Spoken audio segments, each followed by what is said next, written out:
Nagpasalamat si Pangulong Rodrigo Duterte sa naiambag ni dating Pangulong Fidel Valdez Ramos sa kanyang administrasyon. Kasunod ito ng pagbibitiw ni Ramos bilang Special Envoy ng Pilipinas sa China. Narito ang hataw na balita ni Victor Cozare. Natanggap na ni Pangulong Rodrigo Duterte ang resignation letter ni dating Pangulong Fidel Ramos bilang Special Envoy ng Pilipinas sa China. Nagpasalamat ang Pangulo sa naging ambag ni Ramos sa kanyang administrasyon sa kabila ng kanyang edad. Ay, Herbert, kasi sabi niya, nagawa ko na yung gusto mo po.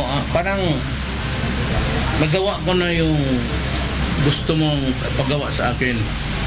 Parang nauna siya to break the ice. He used the word, I have broken the ice between, kasi hindi nga medyo maganda. Siya yung expeditionary force ko doon.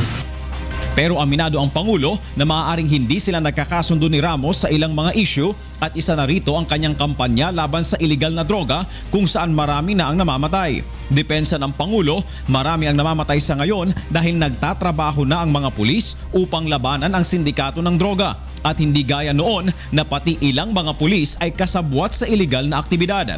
Nanindigan din ang Pangulo na may pangako siyang binitiwan noong panahon ng kampanya na susugpuin niya ang droga, kriminalidad at korupsyon at itinuturing niyang sagrado ito. Ipinagtanggol din ng Pangulo ang kanyang paglayo sa Amerika na hindi rin sinang-ayunan ni Ramos. Sa palit. Yung kung magsalita sila ganun palagi, we will cut aid, we will suspend everything. Sabi you go to hell. Ang tratamento mo sa amin, mga Pilipino, patay gutom.